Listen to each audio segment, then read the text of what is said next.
미국이 결국 세계보건기구 WHO의 탈퇴를 공식 통보했습니다.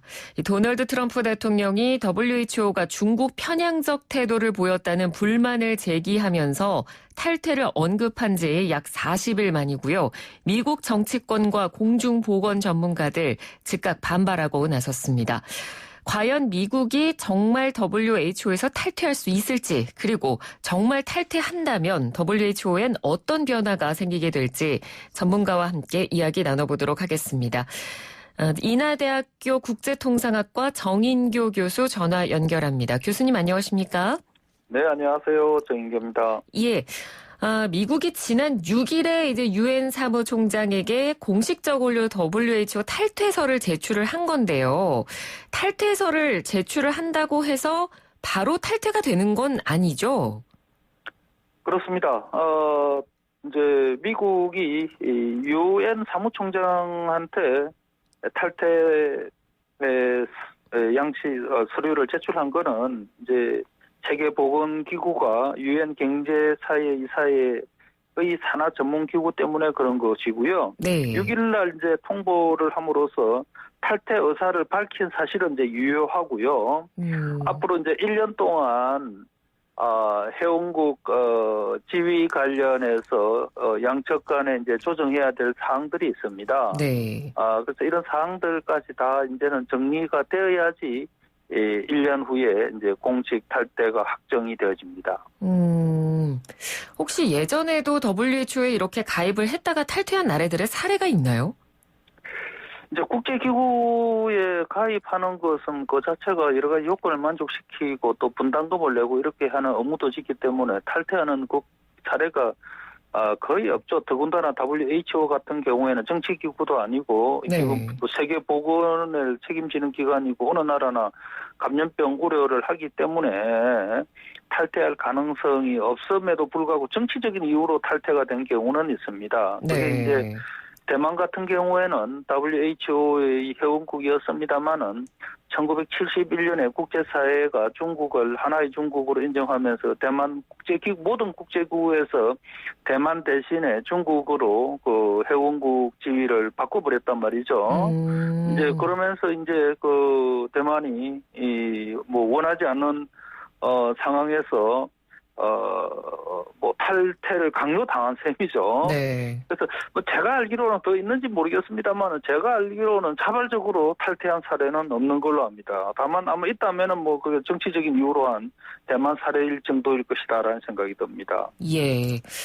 그런데 실제로 미국이 이렇게 탈퇴 의사를 공식적으로 밝히긴 했습니다만 진짜로 탈퇴가 가능할지는 미지수다라는 분석이 굉장히 지금 많이 나오고 있는데요. 일단 그 이유 중에 하나로 미국이 WHO에 해결해야 될 부채가 있다고 하던데요. 이게 이제 국제기구 전 세계적으로 많은 국제기구가 있습니다만은 그 국제기구는 대부분 이제 그 운영 비용이 각 국가의 회원국들의 GDP란가 또 인구 등과 같은 이런 지표를 이제 몇 개 상정을 해서 이제 그걸 맞추어서 그 비율대로 이제 그 분담금을 내고 그 분담금으로 운영이 되지 않습니까? 네네. 이제 미국 같은 경우에는 최근 한 10여 년 사이에 국제기구에 내야 될 분담금을 제때 못 낸 경우 연도가 여러 차례 있습니다. 재정 적자 문제 때문에 그랬었죠. 예. 네, 그래서 이제 지금 현재 WHO만 보더라도 WHO에 미납한 어떤 그 분담금이 약 한 2억 달러 정도가 지금 물려 있고요. 이게 이제 또 국제기구를 만들 때 또 어떤 건 정관도 있을 것이고 또 한편으로는 미국 같은 경우는 이제 국제기구에 가입을 할 때 의회로부터 승인을 받는데 네. 이게 이제 48년도 일입니다만은 그 당시에 승인 조건으로 본다면은 이제 어떤 경우든 탈퇴할 경우에는 분담금 문제를 의회와 협의해서 처리를 하고 탈퇴를 하라고 돼 있고 그러니까 이제 대통령이 국가 수반으로서 탈퇴 의사를 제출했습니다만 이제 앞으로 1년 동안 그 분담 액수를 정확하게 산정을 하고 또 미국이 일종의 그 자산으로 투입해 놓은 것들이 있을 수 있습니다. 그건 이제 되돌려 받겠죠. 네. 이제 그런 모든 절차를 이제 다 정리를 하기 위해서는 의회로부터 승인을 받아야 되는데 지금 민주당에서 지금 트럼프의 이런 그 WHO 탈퇴에 대해서 아주 강력 반발을 하고 있지 않습니까? 네. 이제 그래서 미 하원 같은 경우에는 민주당이 다수당이기 때문에 그렇죠. 하원 통과가 어려울 수 있고 이렇게 된다면은 트럼프 대통령의 의도와는 달리 의회에 막혀서 탈퇴가 안 될 수도 있겠죠. 그렇군요. 그러니까 말씀해주신 대로 트럼프 대통령이 뭐 이렇게 기여금 안 내겠다, WHO 탈퇴하겠다 이렇게 여러 차례 언급을 하긴 했습니다만 말씀해주신 대로 의회 통과 가능성이 상당히 적기 때문에 지금 실현 가능성이 어렵다라고 보는 분석이 많이 나오고 있는 건데요. 이 미국이 그러니까 WHO에 내는 기여금이 회원국들 중에 가장 많죠. 그렇습니다. 그 트럼프 대통령은 뭐 한 5월 중순이죠. 미국이 연간 WHO에 4억 5천만 달러 내고 중국이 5천만 불밖에 안 내는데 중국이 WHO를 뭐 심하게 말하면 갖고 논다. 네. 그래서 이거는 페어하지 않다라고 하면서 WTO한테 정신 안 차리면은 우리는 분담금 절대 안 낼 거다라는 얘기를 하고 뭐 그렇지 않으면은 나는 탈당도 탈퇴도 할 수 있다라는 이제 얘기를 했었죠. 예. 지금 현재 그 뭐 트럼프 대통령은 이제 계산 방식이 좀 다른 때 또 그런 경우 많습니다만은 좀 평균적으로 보는 게 아니고 미국이 제일 많이 냈을 해를 기준으로 해서 하다 보니까 그렇게 됐는데 실질적으로는 한 4억 정도 내는 걸로 알려져 있고요. 전체 WTO 예산의 한 15%를 미국이 분담을 하고 있다. 뭐 15%면 상당히 많은 것이긴 하죠. 네. 이렇게 볼 수 있겠습니다. 네. 뭐 어찌됐건 이렇게 실제로 WHO를 탈퇴를 할 수 있는 가능성은 굉장히 희박하기 때문에 희박함에도 불구하고 트럼프 대통령이 이렇게 강행한 이유는 역시 이제 대선을 앞두고 중국을 압박하기 위한 카드라는 분석도 지금 많이 나오고 있는데요. 교수님께서도 이 부분에 동의하십니까?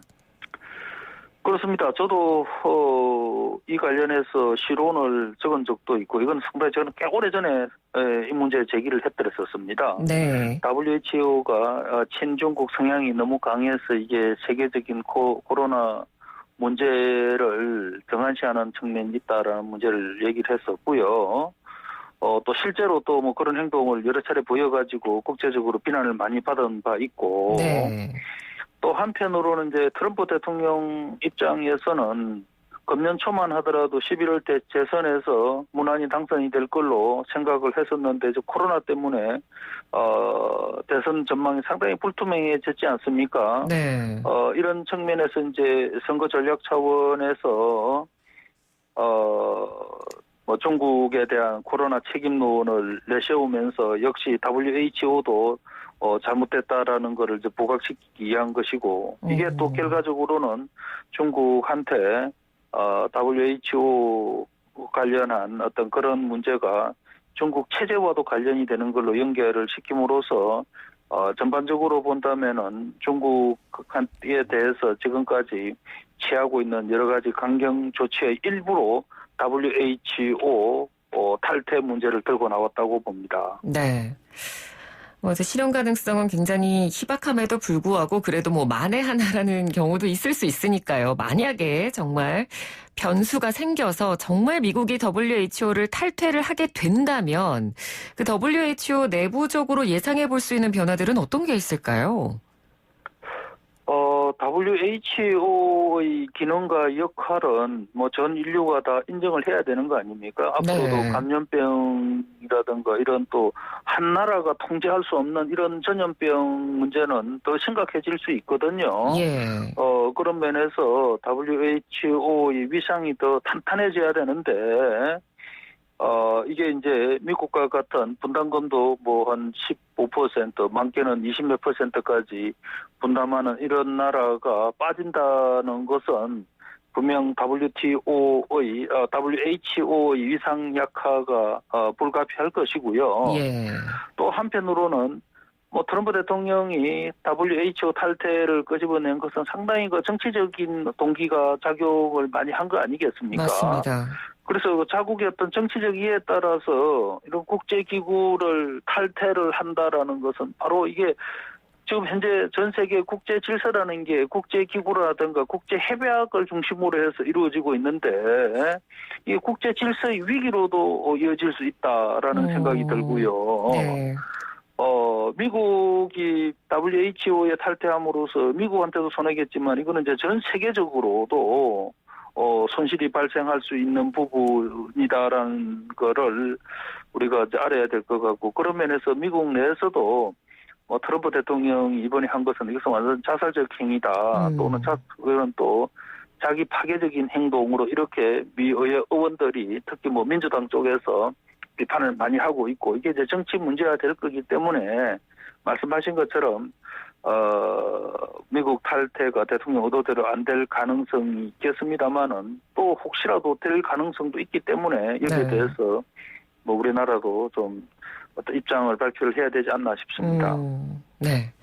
사실 뭐 트럼프 대통령이 WHO뿐만 아니라 뭐 여러 국제기구, 국제조약에서 뭐 발을 빼겠다, 미국이 손해다 이런 뭐 말이나 움직임을 계속해서 보이고 있는데 그 중에 이제 세계무역기구 WTO도 뭐 중국 편향적이다, 미국이 빠지겠다 이런 뭐 이렇게 불안감 조성을 예전부터 좀 하긴 했거든요. 그래서 WTO 관련해서도 좀 여쭤보고 싶은 게 있는데 그 얼마 전에 그 사무총장 관련 이슈로 저희가 한번 그 교수님과 인터뷰를 진행한 적도 있었고 저희 유명희 통상교섭본부장이 사무총장에 출마를 하지 않았습니까? 근데 최근에 사무총장 입 후보가 이제 최종적으로 마감이 됐죠? 그렇습니다. 지난 8일 며칠 전이죠. 마감되면서 이제는 치열한 이제 오파전으로 이제 가고 있죠. 우리나라의 이제 유명희 통상교섭본부장하고 그 다음에 이제 그 아프리카에서 2명이 나왔고요. 그 다음에 이제 멕시코, 또 한 분은 이제 그 몰도바에서도 한 분이 나왔는데, 네. 결국 5명이, 이제 앞으로 이제 1차 심사에 이제 곧 들어가게 됩니다. 아마 그 유럽에서 필 호건이라고 유럽연합 무역당담 집행위원 이거는 뭐 한 국가로 치면은 통상장관이죠. 네. 이분이 이제 나올 거라는 소문이 있었고 해서 이분이 나오면은 뭐 일단은 유럽에서는 그 표를 다 모을 것이고 그렇죠. 그렇게 되면 가장 유리하지 않을까 싶었는데 이분이 뭐 여러 가지 이유로 지원서를 내질 안 했어요. 예. 그렇고 나니까 이제 관심이 이제 이게 지금 옹고지라고 이 나이지리아 재무장관을 하신 분 여성인데 네. 이제 이분이 또 상당히 그 가능성이 있다라는 얘기들이 있습니다. 이분은 또 그 미국하고 EU하고도 상당히 그 정치적인 어떤 그 고위층과 이 관계가 깊은 네트워크를 갖고 있는 그렇군요. 양반이고, 예. 이분이 이제 가장 큰 이제 약점은 지금 이제 이집트에서 변호사 한 분이 나왔는데, 네. 아프리카 표가 한 57개 표가 되거든요. 네. 근데 이제 아프리카 표를 이집트 후보가 만약 포기를 하게 된다면은 아프리카는 대체로 또 뭉치는 경향이 있습니다. 그렇게 되면은 이제 또 옹고지 후보가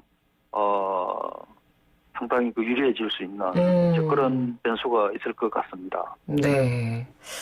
뭐 어찌됐건 뭐 유럽 쪽에서 유력한 후보가 나올 것으로 예상이 됐다가 이 후보가 이제 출마를 안 하겠다고 밝히면서 지금 전반적으로 나온 후보들을 보면 약간 대부분 다들 이제 동일한 선상에서 경쟁을 펼쳐야 될 것 같은데요. 일본 정부가 공식적으로 WTO 사무총장 선출에 확실히 우리가 앞으로 관여를 하겠다. 경산상에 나서서 이런 이야기를 했거든요. 그걸 보면서 좀 약간 의아했는데 국제기구 사무총장 선출을 놓고 뭐 정부의 경산상까지 나서서 우리가 앞으로 적극적으로 개입을 하겠다. 공식적으로 밝히는 일이 흔한 일입니까? 아주 드문 상황이죠. 경산성은 이제 우리로 치면은 통상 당국이니까 담당 소관 부처는 맞고요. 네. 이제 두 번째는 옆 나라에서 후보가 나온다고 그러면은 뭐 도와주지 않을 바에는 입장 표명을 안 하는 게 사실 맞는 거죠. 예. 그런데 도와준다는 게 아니고 거꾸로 죄를 뿌리겠다, 고춧가루를 뿌리겠다라는 이런 취지의 발언들이 나오고 있거든요. 네. 이제 그 말은 결국은 한일 관계가 그만큼 안 좋다. 지금 뭐 수출 규제부터 시작해가지고 또 역사 문제까지 지금까지도 계속 제기되고 하면서 한일 관계가 그야말로 사상 최악에 담겨 있지 않습니까? 네. 이게 지금 WTO 사무총장 선출을 두고 일본의 입장을 표명한 거다라고 이제 볼 수 있을 것이고, 예. 일본 입장에서는 우리가 이제 일본 수출 규제 관련해 가지고 WHO 분쟁 해결 기구에다가 분쟁 조정도 신청을 해놓은 상태고, 또 한일 간에 그거 외에도 분쟁 이슈들이 들어 있습니다. 네. 그래서 이제 그런 거를 다 총괄하는 게 WTO니까 WTO 사무총장이 한국 사람이 되는 거를 꺼려 할 수는 있겠죠. 그렇지만은 뭐 국가 간의 관계는 관계고, 가급적이면은 또 그 WHO를 통해서 한일 양국 간의 새로운 어떤 협력 관계를 모색해 나아가는 거를 찾는 게 이게 선진국이고 경제 대국의 기본 입장일 텐데, 이번에는 일본이 좀 너무 속 보이는 짓을 하고 있다라는 생각이 듭니다. 네. 그러면 어떤 구체적인 방식을 써서 우리나라에서 사무총장이 나오는 걸 막는 뭐 그런 행위들을 일본 쪽에서 취할 가능성도 있을까요? 결국은 이게 이제 표싸움이기 때문에요. 네. 우리나라보다는 일본의 외교력이라든가 또 세계 뭐 여러 가지 어떤 그 이슈에 있어서의 어떤 이슈를 관리하고 하는 역량이 뛰어나지 않습니까? 네. 뭐 우리도 대단할 수도 있겠지만은 아무래도 뭐 일본보다는 좀 밀리고, 그 일본의 협조를 받아도 들똥말똥한데 일본이 뭐 나서서 자기들하고 이해관계가 잘 맞는 나라에 대해서는 우리 후보를 깎아내린다, 이렇게 간다고 그러면은 이거는 뭐 상당히 전망이 약해질 수밖에 없겠죠. 네. 그렇군요. 알겠습니다. 오늘 말씀 잘 들었습니다. 교수님. 그래요, 고맙습니다. 감사합니다. 예. 네, 지금까지 인하대학교 국제통상학과 정인교 교수와 이야기 나눠봤습니다. 1부는 여기서 마치고요. 잠시 뒤 2부로 돌아오겠습니다.